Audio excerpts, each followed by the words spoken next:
کو لائک کر کے آگے شیئر ضرور کر دینا۔ اس ملک ہندوستان میں جتنی بڑی تعداد میں اولیاء کرام موجود ہے، یہ شرف بہت کم ممالک کو حاصل ہے۔ ہر شہر میں ایک کثیر تعداد اولیاء کرام کی ہے، اور اس سرزمین پر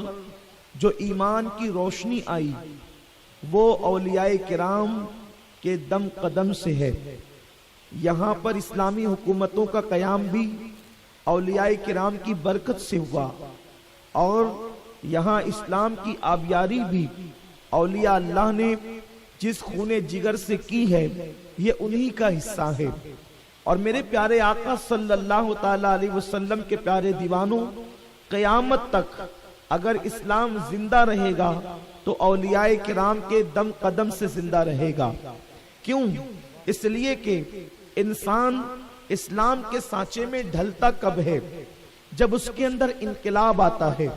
جب اس کے اندر تبدیلی آتی ہے، جب اس کے اندر تبدیلی رونما ہوتی ہے۔ میرے آقا صلی اللہ علیہ وسلم کے دیوانوں، عام طور پر جتنے بھی انقلابی شخصیات ہیں وہ سب انسان کے ظاہر کو بدلتی ہے، اور اگر انسان کے ظاہر کو ہم تبدیل کریں، مثال کے طور پر دنیا کے اندر اسلامی کتنی تحریکیں موجود ہے، اسلامی کتنی تنظیمیں موجود ہے، خطیبوں کا ایک گویا کے انبار ہے دنیا کے اندر، ایک نہ ختم ہونے والا سلسلہ ہے۔ کوئی اسلامی اسکالر کہلاتا ہے، کوئی وقت کا خطیب کہلاتا ہے، کوئی وائس کہلاتا ہے، کوئی مقرر کہلاتا ہے، کوئی ادیب کہلاتا ہے۔ لیکن آپ جتنے بھی لوگوں کو دیکھیں گے تو یہ سب لوگوں کی محنتیں اتنی کارگر ثابت نہیں ہوتی۔ تنظیمیں چل رہی ہے، کوئی تنظیم 100 سال سے نماز کے نام پر، کوئی تنظیم کلمے کے نام پر، کوئی تنظیم عبادت کے نام پر، لیکن آپ دیکھیں کہ ان کی زندگیوں کے اندر کتنا انقلاب آیا جو تنظیموں سے وابستہ ہوئے۔ میرے پیارے آقا علیہ السلام کے پیارے دیوانوں، میرے آقا علیہ الصلوۃ والتسلیم کے غلاموں، اولیاء اللہ نے جو انقلاب تنہا پیدا کیا، وہ تنظیمیں مل کر بھی انقلاب پیدا نہیں کر پا رہی ہے۔ اسکول، کالج، مدارس وہ کام نہیں کر پا رہے ہیں جو اولیاء اللہ نے کیا ہے۔ اس کی وجہ یہ ہے کہ ہر انسان ظاہر کو بدلنے کی کوشش کرتا ہے۔ مثال کے طور پر اگر آپ نماز کی تنظیم دیکھ لیں کہ نماز کے نام پر جو تنظیم کم و بیش 100 سال پہلے قائم کی گئی، آج اس کے اندر آپ کو نمازی تو ملیں گے، لیکن جو نماز پڑھتا ہے وہ آپ کو زنا کے اڈے پر بھی نظر آئے گا، جو نماز پڑھتا ہے وہ آپ کو ناپ تول میں کمی کرتے بھی نظر آئے گا، جو نماز پڑھتا ہے وہ بیوی پہ ظلم کرتا بھی نظر آئے گا، جو نماز پڑھتا ہے وہ کسی کا حق مارتا بھی نظر آئے گا، وہ کوئی جو نماز پڑھتا ہے اولاد کی تربیت میں کمزور بھی نظر آئے گا۔ گویا کہ ایک پہلو کو اس نے اختیار کیا اور سارے پہلو اس سے چھوٹ گئے۔ اس کی وجہ کیا ہے کہ انقلاب ظاہر میں لایا گیا تو انسان نمازی تو بن گیا لیکن مکمل اسلام پر وہ عمل نہ کر سکا۔ لیکن اللہ اکبر، آقا کریم کی زندگی کو دیکھیں، ان کے بعد صحابہ کو دیکھیں، ان کے بعد اولیاء کو دیکھیں، ان کی تبلیغ اس لیے کامیاب تھی کہ ہر انسان ظاہر کو بدلتا ہے، لیکن میرے آقا صلی اللہ علیہ وسلم نے ظاہر کو نہیں بدلا بلکہ صحابہ کے باطن کو تبدیل کیا، ان کے اندر کو تبدیل کیا، ان کے اندرونی زندگی میں انقلاب پیدا کیا۔ انقلاب باہر سے آتا ہے تو انسان کا ظاہر رنگتا ہے اور بعد میں پھر وہ کبھی بدل بھی سکتا ہے، لیکن جب انقلاب اندر سے آتا ہے، اندرون پاک ہو جاتا ہے، جس کو دل کی پاکی کہتے ہیں، جس کو دل کا تزکیہ کہتے ہیں، جس کو دل کا انقلاب کہتے ہیں، جب انسان کا وہ بدل جاتا ہے تو پھر نتیجتاً انسان مکمل سمجھ جاتا ہے، پھر وہ ایک رکن پر عمل نہیں کرتا، اس کی پوری زندگی بدل جاتی ہے۔ ہے اس کو ایک مثال کے ذریعے سے یوں سمجھیں، میرے پیارے آقا صلی اللہ علیہ وسلم کے پیارے دیوانوں، ایک کنویں کے اندر کتا گر جائے اور کتا گرنے کے بعد الگ الگ انداز سے دانشور آئے، کوئی کہے اس میں سے اتنے ڈول نکال دو اور پانی کو پھینک دو، کوئی کہے اتنے ڈول نکال دو پانی کو پھینک دو، کوئی کہے اتنے ڈول نکال دو پانی کو پھینک دو، کوئی کہے پورا کنواں جو ہے اس میں سے پورا پانی نکال دو کہ پانی کا ایک قطرہ اس میں موجود نہ رہے۔ آپ نے سب پر عمل کیا، لیکن اس کے باوجود بھی آپ 10 ڈول نکالے، 100 ڈول نکالے، 200 ڈول نکالے، 50 ڈول نکالے، 500 ڈول نکالے، حتیٰ کہ ایک پانی کا قطرہ بھی اس میں سے اس کے اندر نہ رہے، پورا پانی کا اس کے اندر کا ختم کر دے، لیکن اس کے سوتے تو جاری ہے۔ آپ نے پانی ایک ایک قطرہ نکال دیا، لیکن جب پھر پانی آئے گا تو اب بھی وہ پانی گندا ہوگا، اب بھی وہ پانی ناپاک ہوگا، اب بھی اس پانی کے اندر جو ہے وہ کتے کے بال آئیں گے، کتے کی گندگی آئے گی۔ اس کی وجہ کیا ہے؟ اس لیے کہ آپ نے پورا کنواں تو صاف کر دیا، لیکن اس کے اندر جو کتا بیٹھا ہے اس کتے کو آپ نے نہیں نکالا، اس لیے پانی جتنا بھی آتا جائے گا گندا ہوتا جائے گا۔ میرے آقا علیہ السلام کے پیارے دیوانوں، لیکن کوئی دانشور آئے اور آنے کے بعد وہ کہے میرے عزیز پہلے کتے کو باہر نکال، جب کتا باہر نکل جائے گا تو کنواں خود بخود پاک ہو جائے گا، کنواں خود بخود صاف ہو جائے گا۔ تو صوفیاء کرام نے یہی حضور علیہ الصلوۃ والتسلیم کے نبوی مشن پر چل کر کے کہ صحابہ کرام کے جو دل کو حضور نے پاک کیا، جو اندر غرور کا کتا تھا، جو اندر تکبر کا کتا تھا، جو اندر پاپ کا کتا تھا، جو اندر گناہوں کی محبت کا کتا تھا، جو اندر لوگوں پر سختی کا کتا تھا، جو ظلم اور زیادتی کا کتا تھا، اللہ کے حبیب نے ان کے دلوں سے نکالا اور صحابہ کو چمکتا دمکتا ستارہ بنا دیا۔ اسی طرح صوفیاء کرام، اولیاء اللہ، ان کے نقش قدم پر چلتے ہوئے پہلے خود اپنے دل کو پاک کرتے ہیں، پہلے خود اپنے من کو پاک کرتے ہیں، اور اس کے بعد وہ چند ہی لوگوں پہ محنت کرتے ہیں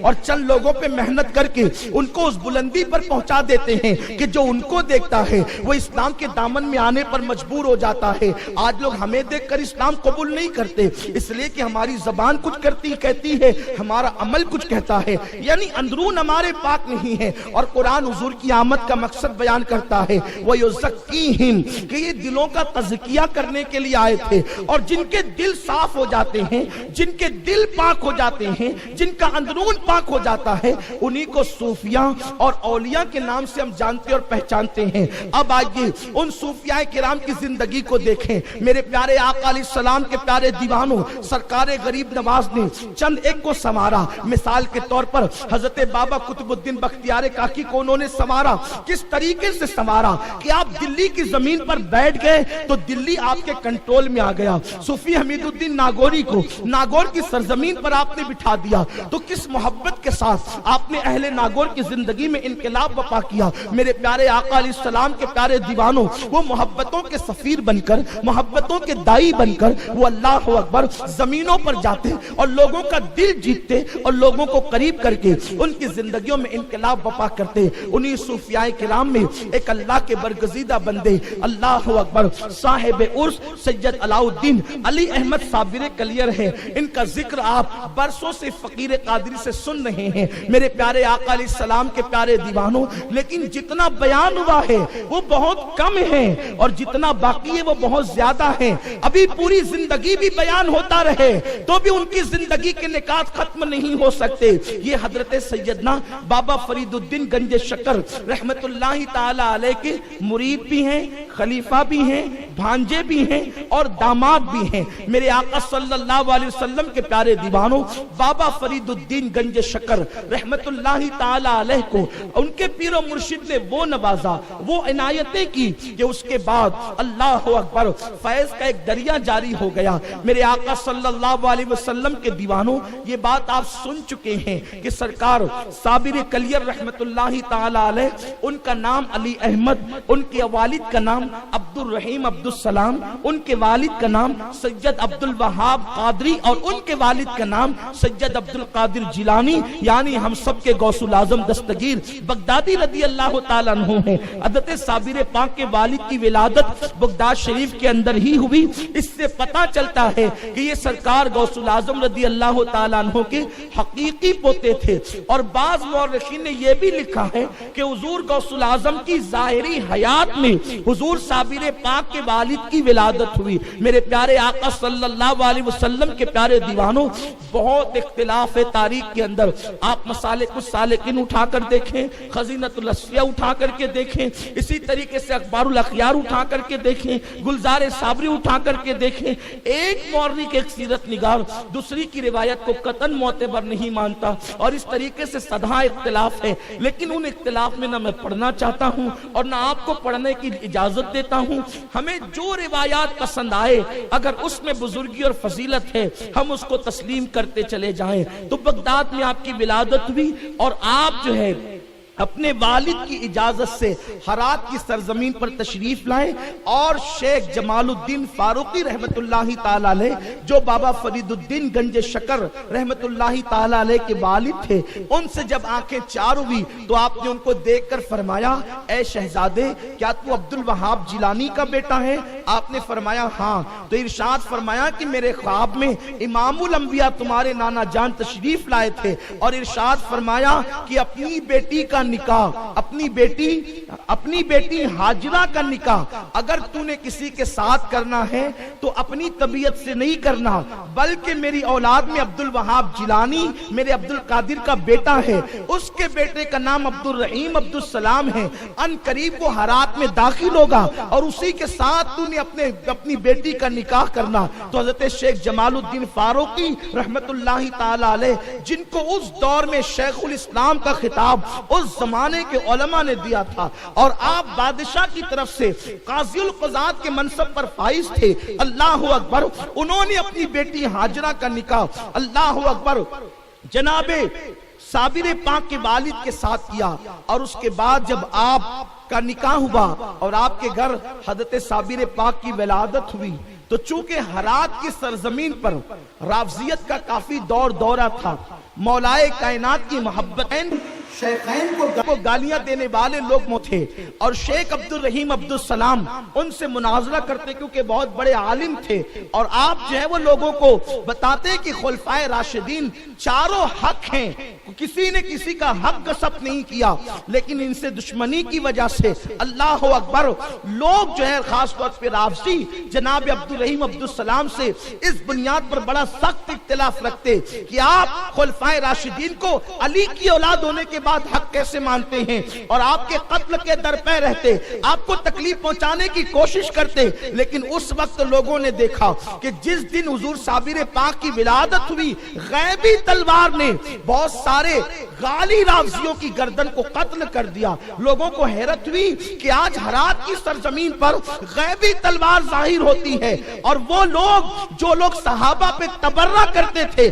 جو ان کے مقتدا اور مجتہدین ہیں، ان کی گردن غیبی تلوار سے کٹتی کیسے ہے؟ تو ایک اعلان کیا گیا کہ شاہ عبد الرحیم عبد السلام کے گھر ایک ایسا بیٹا پیدا ہوا ہے کہ جس کی ولادت کے بعد پورے ہرات میں ایک نور پھیل گیا ہے۔ میرے پیارے آقا صلی اللہ علیہ وسلم کے پیارے دیوانوں، اور اس بچے کی ولادت کے بعد اس کی سب سے پہلی کرامت لوگوں نے یہ دیکھا کہ جیسے اس بچے کو دائی نے ہاتھ لگایا تو اس کے پورے بدن میں آگ سی جو گویا کے انگار سی پھیلنے لگی، اور وہ جو ہے اس کا پورا بدن جو ہے ایک باطنی آگ سے جس کو جلن کہتے ہیں اس سے جو ہے اس کو بے چین کرنے لگا۔ تو صابر پاک کی والدہ نے کہا، اے خاتون، ایسا لگتا ہے کہ تو بے وضو تھی جو تو نے میرے بچے کو ہاتھ لگایا۔ اس نے تصدیق کی کہ ہاں میں بے وضو تھی۔ سرکار صابر پاک کی امی جان نے کہا، اس کو بے وضو ہاتھ لگانے پر انجام یہ کی ہوگا، تجھے پتا ہے یہ کوئی معمولی بچہ نہیں ہے، یہ وہ بچہ ہے اس کی آمد سے پہلے رسول العالمین رسول پاک نے رحمت للعالمین نے مجھے بشارت دی کہ تیرے گھر جو بچہ پیدا ہونے والا ہے وہ معمولی نہیں ہے، بلکہ اس کی ولایت کے ڈنکے زمین پر بھی بجیں گے اور آسمانوں میں بھی بجیں گے، اور اس کا نام میرے نام پر احمد رکھنا، اس کا نام میرے نام پہ احمد رکھنا۔ اور اس کے بعد دوسرے دن میں نے مولائے کائنات کی زیارت کی، آپ نے بھی وہی بات کہی اور فرمایا